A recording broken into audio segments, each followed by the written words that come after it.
Hello, this is Stampylonghead, and welcome to a Halo Reach gameplay commentary. This is a game of Team Slayer on the map Swordbase, and this is a game which I played with my good friend and fellow Halo commentator, Mr. Parkatron. I'm sure you've heard of him, and if you don't know, Parkatron is an Australian person. He lives in Australia, he was born in Australia, and I'm here playing a game of Halo with him online, and if you think about it, that's kind of incredible, and I think it's something that we've really taken for granted, but the fact that you can so easily just hop into a game of Halo, press search, and then you could end up with people from literally anywhere around the world, anywhere where they have an Xbox or PlayStation or PC or whatever, and an online connection. I can press search and I could be in a game with literally anyone, and I think if you really think about that, that's absolutely crazy. And I think people generally in gaming think of playing with people internationally as a bad thing, you know? You so often hear people complaining about, oh, it's laggy because it's got a foreign host, and actually this game itself, you've probably noticed already, is extremely laggy because I'm playing on an Australian host, and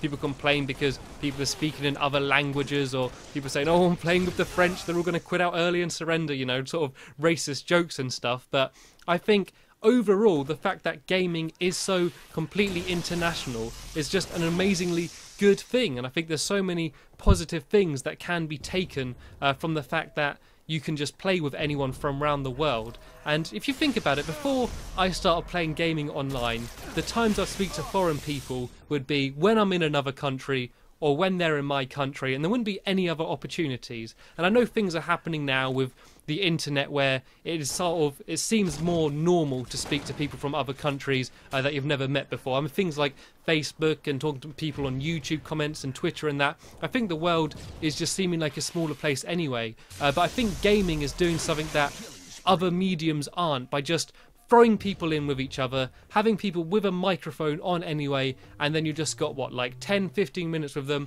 and you can just talk to them, say whatever you want to them, and you know you're going to have a common interest with them because you're both playing a video game, you've got something to talk about, and it's just such an amazing opportunity that I think people aren't making the most of. Because when I first started playing online and I was talking to people from Germany and India and America, people with completely different cultures to me, I was kind of really enjoying it, just chatting to people. And I'd often just go on with my friends and I'd just go and just talk to people, and that's kind of one of the main reasons why I'd play. And I'd make friends with people online, and I'd find out about things I never knew, and I'd say like, oh, what's it like in here in America? Do you know what this word means? And I'd find that incredible. But now when I go online, I go into a party with my friends and I just talk about the game. I talk about tactics. I say there's an enemy player here, the weapon's spawning here, and it's kind of boring. I feel like I'm not making the most of this opportunity. The fact that I can go online and just talk to people from actually pretty much anywhere in the world. And I think the fact that it's not just throwing people in with each other, you know? I mean, you could say, oh, chat roulette is the same thing. It's not.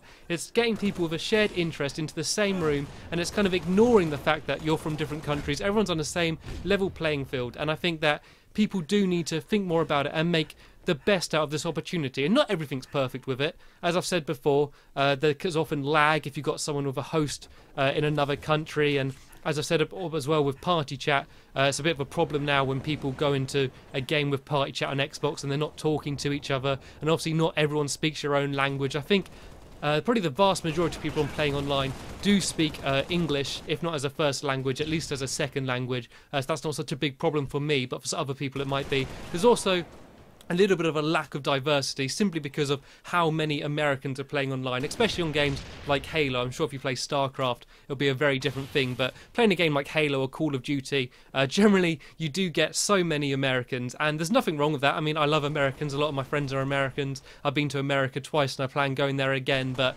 sort of I think the American culture is very similar to my culture, the British culture, so I think that it's a little less interesting talking to them, not because they're less interesting people, but because they live a more similar life to what I play. And I think once you've been playing online for a certain amount of time, you start to not think of players as people. You kind of think of them as what they are in the game. You know, if I'm lining up a headshot on someone, I'm not thinking about that's another person. I just see their avatar in the game, and I'm thinking about getting this headshot and trying to kill them. I'm not thinking about that is someone, say, in India, there with their Xbox, however it is, with their culture. I'm just thinking about them in terms of a player in the game, and it becomes very easy to become complacent about the fact that we are so connected. And I think that games themselves are just so completely international, forgetting the online factor. I think there's no other medium which is so international, because gameplay can be just, if it's a good, well-designed game, it doesn't matter if it's even got a story or other cultural boundaries. I think if a game's well-designed and it's fun to play, it can be completely international. And I think there are obviously films and TV shows that get spread out around the world. I think especially American cinema and television shows and music get spread all around the world. But I think other cultures don't really get that same diversity. I mean, how many Japanese TV shows have you seen broadcast in whatever country you live? Of course, unless you live in Japan. And I know there is a few that do get that international appeal, but if you're playing a video game, probably out of the biggest games, less than half of them do come out of America, this big medium juggernaut. And you do play games that are Japanese, maybe just mainland European, British, wherever they are, and you get just a huge diversity of different types of games from different cultures. And I think that just really translates into online play, so many people will enjoy the same thing, even if it does kind of contradict to what their normal cultural values are. And I think it's an incredibly good thing, and I think gaming really does bring people together. It will help to reduce racism, and I think the next generation of people under us aren't going to think twice about talking to people from other countries. There's no boundary. The world's going to seem like such a smaller place, and I think that's a good thing.